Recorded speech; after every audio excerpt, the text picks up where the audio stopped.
Revolting People by Andy Hamilton and Jay Tarsis, with Jay Tarsis, Sophie Thompson, James Fleet, Hugh Dennis, Felicity Montague, Tony Maudsley, Susie Blake, Michael Fenton-Stevens and Andy Hamilton.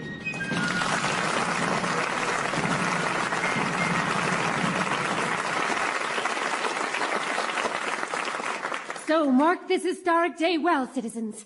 For this day, May the 27th, 1770, will forever be emblazoned as the day that the torch of freedom was lit in this town and across this land. The day that free men stood up and cried, "Down with purple tyrants! Down with palsy despotism! We will have freedom, or we will have death!" Can you just pass the milk, please, dear? And do you know what happened the moment after Nathaniel Hopkins had proclaimed these immortal words to the good people of Harrisburg? Mary, I'm trying to have my breakfast. They marched on the home of the lick-spittled pro-English harbour master, and they tarred and feathered his pet spaniel. Tarred and feathered his spaniel? Well, he was out. And to think that tomorrow night the same Nathaniel Hopkins, the brightest star in the firmament of freedom, will be speaking at our very own Baltimore Corn Exchange. Well, I hope there's no violence. People tend not to exchange corn when they're running from bayonets. You any more porridge, Father? Joshua, kindly remove your head from inside the saucepan. Sorry, Father. It's a bad habit, son. Someday you'll be running the shop, and no one trusts a salesman with cereal in his hair. Oh, you won't catch me running the shop, Father. No, sir. I shall be out there in the wilderness hunting bears and trapping deer and goading rattlesnakes. Why in heaven's name do you insist on goading rattlesnakes? Well, it always makes for a lively anecdote, and the blindness is only temporary. Oh, you know, sometimes I wonder if he's my son. I never goaded rattlesnakes as a boy. Excuse our tardiness for breakfast, Mr. Oliphant. We had a bit of a disturbed night, I'm afraid. First, the rats kept gnawing on the sergeant's wooden leg. Then they started on the pig's fat in his hair. Pig's fat? Standard army issue. Except for officers, of course. We're allowed to style our hair with pig's fat faintly perfumed with apple peelings. Oh, how refined. So hard to keep up with those London fashions. What's for breakfast? Only porridge, I'm afraid. And if you find any of Joshua's hairs, just regard them as extra roughage. Yeah, well, it has to be better than the boiled cabbage we get in barracks. A German delicacy, according to the mercenaries. Though, to the crude Teutonic taste, any edible comestible with a semblance of flavour smacks of delicacy, I fancy. Was that an attempt at small talk? Yes. Sticking the words "I fancy" on the end of a sentence does not constitute badinage. So in the future, just shut your English face hole. Mary, for God's sake... Well, I'm sorry, Father, but it's insufferable enough that we are forced to billet King George's bullies without having to endure what his feeble British mind regards as wit. The brilliant Nathaniel Hopkins says they're a nation of dullards. Brilliant, is he? You seem very taken with him? And why not? I admire his razor-sharp intellect, whereas all you have to recommend you are your boringly piercing blue eyes. Well, I'll keep watching your Mr. Hopkins. Me and my men are policing his public meeting tomorrow night. And, to reduce the risk of rioting, General Venables has ordered us to close all the taverns. And confiscate all the liquor. And confiscate all... I don't remember the General ordering that. Oh, regulation procedure, sir. To prevent people becoming inflamed, my men have to confiscate all the alcoholic beverages they can find. Oh, I see. And any big-chested women. Really? Are you sure? I wasn't aware that... Oh, yes, big chests start fights. It's an established fact, sir. Good morrow, citizens, and God bless King George. Whatever happened to that quaint colonial convention we call knocking? Oh, come, Sam. Surely we have no need of knocking. I'm part of the family now, don't forget. I can't. Believe me, I've tried. Still eating breakfast, Father? My, but you run an idle household. It's only 8 o'clock, sister. Well, I've already had my breakfast, done my scripture, and scrubbed the front steps already this morning. Your daughter is a wonderful housekeeper, Samuel. Is she really? Oh, yes, she is forever cleaning. Indeed, some evenings this sweet girl gets so carried away with her devotion to cleaning that she completely forgets to come to our bed. Is that not touching? Well, that sounds like not touching to me. I shan't tarry, for tarrying is the devil's hopscotch. but I came to speak with you, Captain, on a matter of urgency. No doubt you recall that a few weeks ago I penned a learned treatise entitled In Defense of the Divine Right of Kings, especially George III, who is clearly a direct descendant of the baby Jesus. Now it seems my learned opus has been answered by a poisonous rant from that anonymous pamphleteer, Spartacus. This pamphlet is being distributed throughout the town. Just look at this vile portrait of me. See, he has most viciously caricatured my face. And attached it to the body of a worm. I know. And the worm is protruding from the king's... We can all see where the worm is protruding from, thank you very much. The point is, Captain, you have to hunt down this scoundrel Spartacus. Here, husband. So you're taking sides against your fellow countrymen, are you, Cora? It is a wife's duty to support her husband. Something you may come to understand, little sister, when or if you grow up. Girls, please. Well, just because you've married a jackass, Cora, doesn't mean you have to bray like one. Why, you little troublemaker? Don't you call me a troublemaker. Cora, Mary, please. Here, they can have a cat fight. No. Oh. Well, she's always competing, Stop Father. No, I it now. am not. Just stop it. I hate it when you two argue. There'll be no more arguments soon, because the victory of freedom is inevitable, to quote Nathaniel Hopkins. Yes, well, there's another troublemaker. You mark my words. Tomorrow night he'll inflame the mob. Have no fear, sir. The British Army knows how to deal with mobs. You keep a cool head and a steady nerve, and the rabble soon disperse. So you've faced mobs before, then? Well, not personally, no, but my sergeant has, haven't you, McGurk? Oh, many's the mob, sir. Yeah, indeed, yeah. Biggest mob I faced was at Bangalore in 1761. A seething crowd of angry natives started shouting vile anti-British slogans. So, to nip it in the bud, the order was given to fire above their heads. Unfortunately, not all the rioters were the same height. So the taller ones got their heads blown off, and that created a bit of an atmosphere, really. Thank you, Sergeant. I was also present at the Great Massacre of Drynican in 1763, and again at the medium-sized massacre of Abergavenny in 67.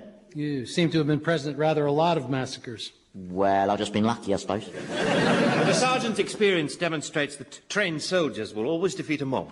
Well, no, that's not strictly true, sir. No, for instance, in Togoland in 69, the rioters overran us, and the mob tore all the officers limb from limb and then started lobbing the dismembered bits around for a laugh.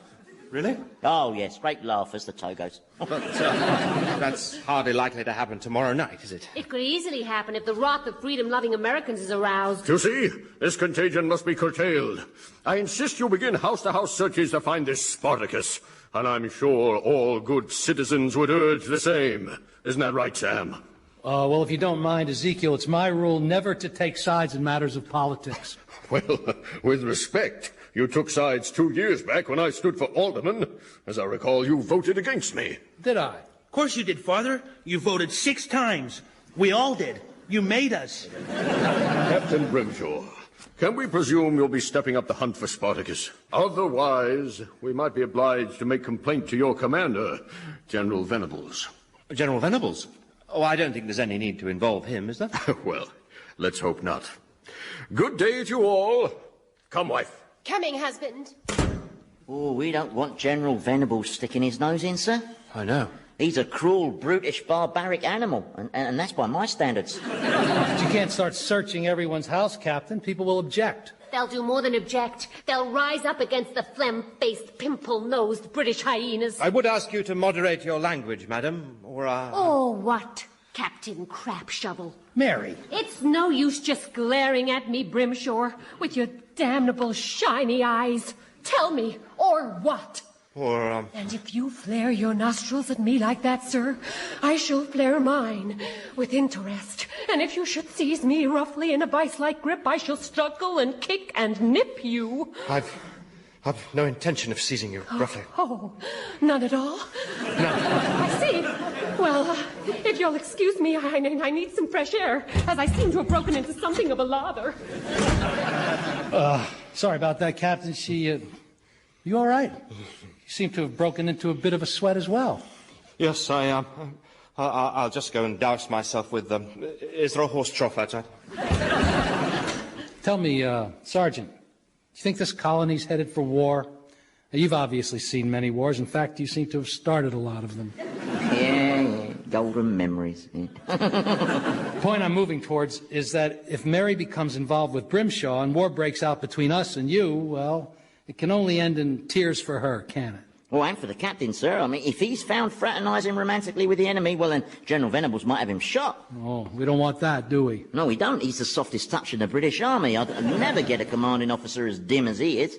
No, I don't want anything happening to my easy ticket. Which is why it behooves us to keep him and Mary apart. Well apart, sir. Oh, but how do we do that? Oh, Oh, you've got an idea, haven't you? There's a glint in your eye. what? Oh, no, that's the glass one. It always glints. Yeah, Oh, I see. When you move your head, it sort of catches the light. yeah, nice, isn't it? Yeah, quite Christmassy. No, I have no specific idea as such, sir, other than that as men of experience, we have a responsibility to keep those two young people apart. For their own protection. That's my point entirely. Yeah. You know, sir, I don't mean to be familiar, but even though you and I come from very different worlds, I can't help feeling that somehow there's a funny sense in which the two of us are both... Total opposites. Yeah, sorry, sir, I was being too familiar, wasn't I? Exactly. Entirely.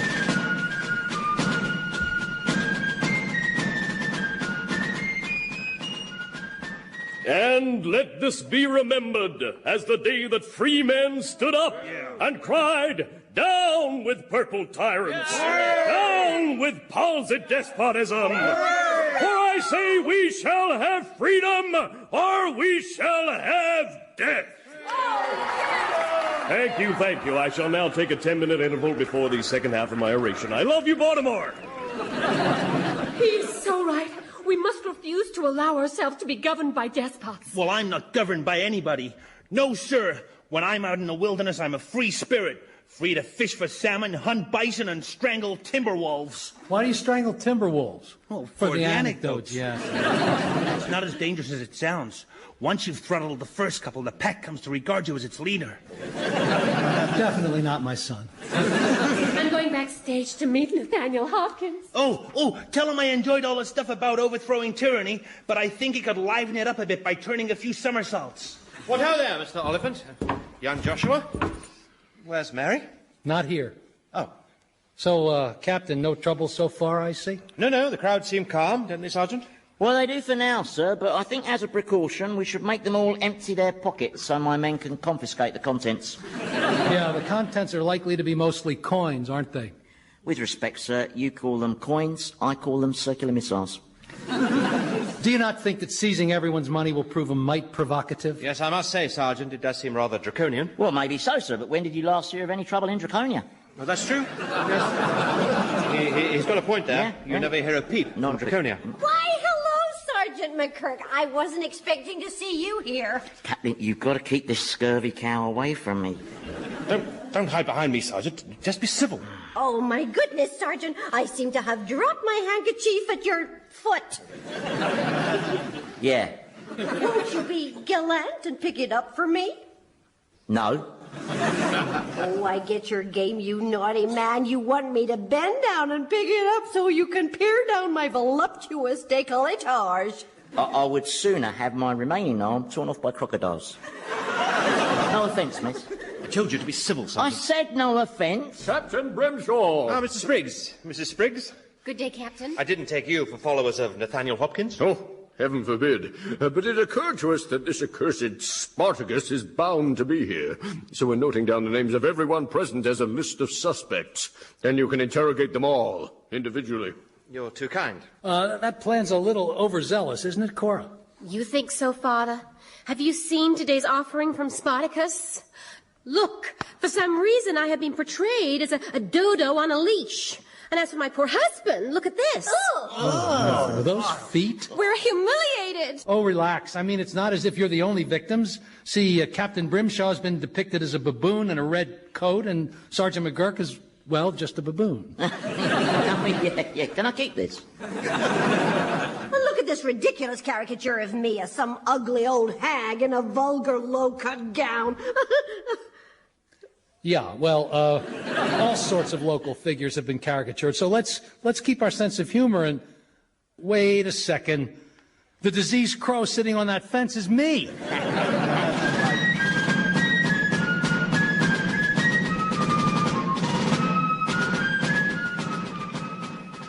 honestly, Miss Oliphant, you embarrass me with your hymns of praise. But you deserve them, Mr. Hopkins, and more. You are the rallying point for our great cause. Well, you are our champion. I'm flattered, ma'am. Actually, the great cause has its own champion, locally. A free-thinking satirist who calls himself Spartacus. He turns out inspiring pamphlets, like this one. Oh, yeah. I've seen his work. The Diseased Crow is excellent. Does anyone know the identity of this fine fellow? Actually, this fine fellow is a fellow S. I beg your pardon? I am Spartacus. Well, damn my eyes, Miss Oliphant. You are the true hero. You really think so? Why, yes, a fine young American woman challenging the mighty British Empire. Let me embrace you as a fellow patriot in our great struggle. As a true daughter of liberty. Yes, that's probably enough embracing, isn't it? Oh, yeah, of course. Tell me, brother, what do you see as the next step on our road to revolution? Well, the first step to liberating ourselves as a country is to liberate ourselves as individuals. We have to cast off the petty constraints that the old world places upon us. Oh, you speak what's in my heart. Together, we can throw off the shackles of stale conformity. We can tear down the prison walls of musty tradition and propriety. We can wallow in each other's burning flesh. We can build a shining new Jerusalem. Sorry, what was the one before last? To achieve that dream, we will have to fight, Mary. Oh, yes, indeed. Embrace me yet again, and we shall seal our covenant. Let this kiss bond us together in our cause. Sir, you go too far. Well, by provincial standards, perhaps, but I can assure you the use of tongue is all the rage in cosmopolitan circles. Let me further educate you. Keep your distance, sir. My father is outside, and my brother. I'll denounce you to them and to the entire assembly as a hypocritical tongue thruster. Would that be wise? Wise? Well, as you said, I am a rallying point, but if you were to go out there and denounce me as, tongue thruster? Yes, well, think how my enemies would use that against me. But if you must place your girlish sensibilities above our noble cause, well... But it's a question of morality, sir. It has never been the case, and never will be, that an individual's depraved behavior could be overlooked simply out of political expediency. How old are you?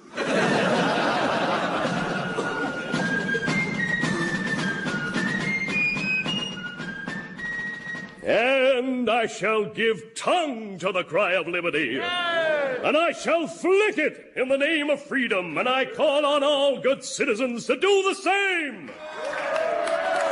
Oh, my hat, that was dull. Where were the somersaults? Where on earth is Mary? I'm surprised she missed her hero's finales. Sergeant. Yes, sir? You haven't seen my daughter, have you? She's over there, sir, standing next to her husband, while at the same time recoiling from him ever so slightly.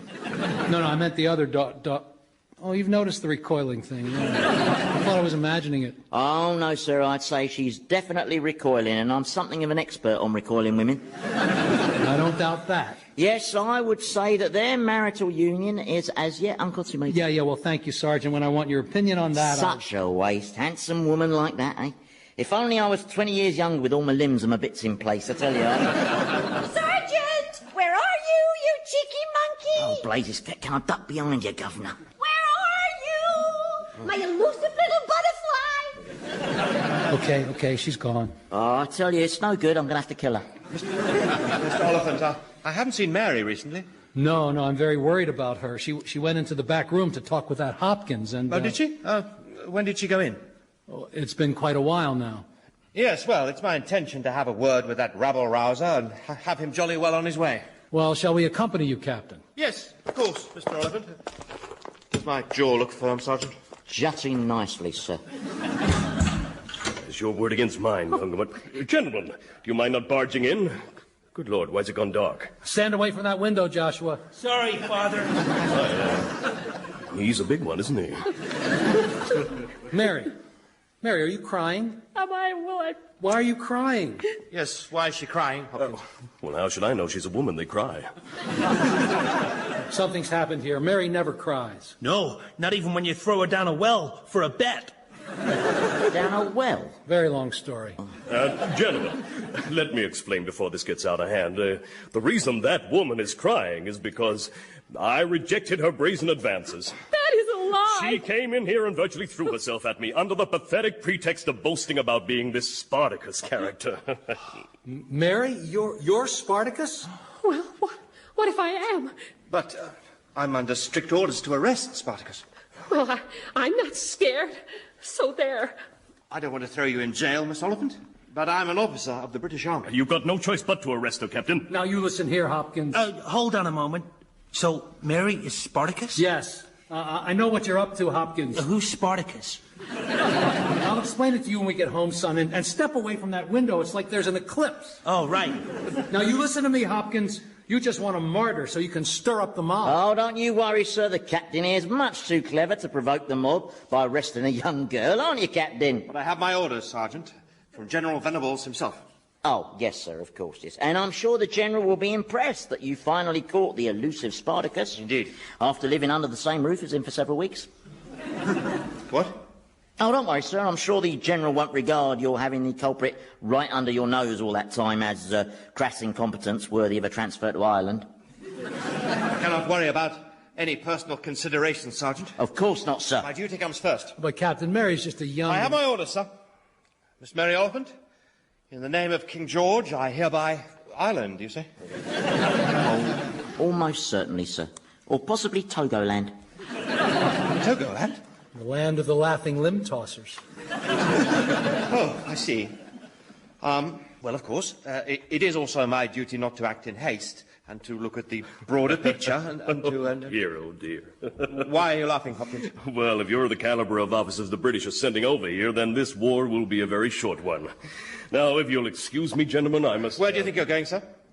That is the unresolved matter of your improper conduct towards Miss Oliphant. What improper conduct? I wasn't aware that the silly girl had accused me of any offense. What did he do to you, Mary? So, hang on. She's Mary? Just leave it, son. Did he attempt to violate you, miss? Well, Just tell us, child. Yes. And we shall expose this mountebank in court. The name of Nathaniel Hopkins will be mud throughout America. And I don't think many people will follow you then, sir. Well, Mary, what did he do? He didn't do anything. There you have it. Innocent in the wench's own words. So, gentlemen, I regret it's time for me to take my leave and, put me down! Oh, no! I haven't followed much of this, but I know you're a bad man. Joshua, please, you must stop bashing his head against the rafters. Must he, Mary? He seems to have a nice rhythm going. Yeah, it's sort of syncopated, isn't it? Yeah. Stop, you'll hurt him. He's too valuable. Stop. Oh. Thank you. Perhaps I'll give Mortimer a wide berth in future publicity tours. Farewell to you all. The next time you hear from me, my friends, I shall probably be your president. Huh. As if a man like that could ever become president. Sergeant, if Mary was revealed as Spartacus, would I really be sent away to Ireland? At the very least, sir. And she'd be sent to prison to rot alongside the dregs of humanity. Alongside people who are disgusting, depraved subhumans. And that's by his standard. Exactly. Yeah. Of course, if the identity of Spartacus were to remain a mystery, and perhaps if he were to mysteriously go quiet... then nobody need go anywhere. Isn't that right, Mary? Well, I suppose. Of course, we have to ensure that none of us ever tell anyone of this conversation. What conversation? At last! There you are, Captain. I have completed the list of suspects here. Please forward it to General Venables so we can authorize house-to-house searches immediately. Yes, thank you kindly, Mr. Spriggs. You've been most thorough. Don't delay now, Captain, for delay is Beelzebub's bordello. The man you're hunting is on this list, I'll wager. I'll wager 20 pounds. Oh, look to Mary. She's fainting. It's all right. I've caught her. I'm sorry, Captain. No problem, miss. Just rest your head on my shoulder for a moment. Oh, thank you. But that's a firm shoulder you have there. The Brimshaws are known for their shoulders. Well, we mustn't impose on the good captain, Mary. Me and Joshua can look after you. We're family. I'm Now- all right, Father. I just need some fresh air. Perhaps a walk by the river might prove a tonic. Good idea, Mary. The family will walk you. I'd like the captain to walk me. Will you take my arm then, Captain? I'm sure the captain can't be spared. Isn't that right, Sergeant? Oh, very much so, sir. Yes, you see, Missy, in this volatile atmosphere, we need the captain to stay here in command, you see. Oh, but everything seems peaceful, Sergeant. I'm happy to leave you in charge. Would you excuse me a moment, please, sir?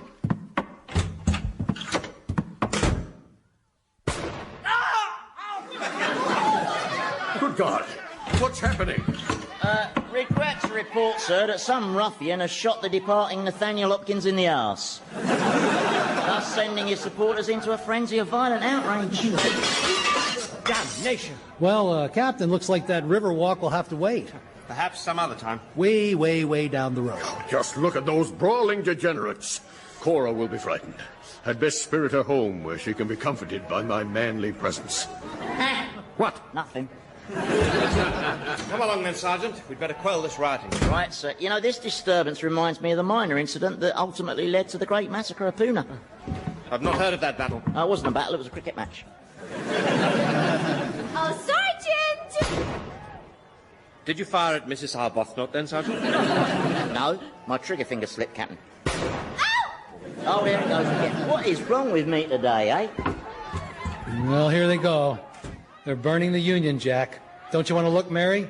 You usually enjoy a good flag burning. Not this time. I'm not in the mood somehow. Just take me home, please. Why are you looking at me like that, Father? I'm a diseased crow, huh? Revolting People featured Jay Tarsis as Samuel, Andy Hamilton as Sergeant McGurk, Sophie Thompson as Mary, and James Fleet as Captain Brimshaw. Ezekiel was played by Hugh Dennis, Cora by Felicity Montague, Joshua by Tony Maudsley, Mrs. Arbuthnot by Susie Blake, and Nathaniel Hopkins by Michael Fenton Stevens. Revolting People was written by Jay Tarsis and Andy Hamilton and produced by Paul Mayhew Archer.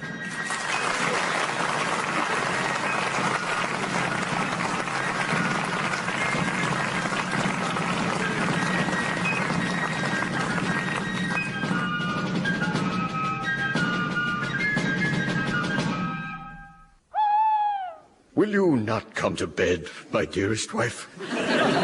Just as soon as I've completed my needlework, husband, I'm weaving a tapestry on a biblical theme. And what is that theme? The feeding of the 5,000. I see. And how much have you done so far? 2 fishes, 1 loaf, and half a disciple. So I shall be a while yet, dearest. Do not toss and turn waiting for me. Good night, then, dear wife. God bless you, dearest husband.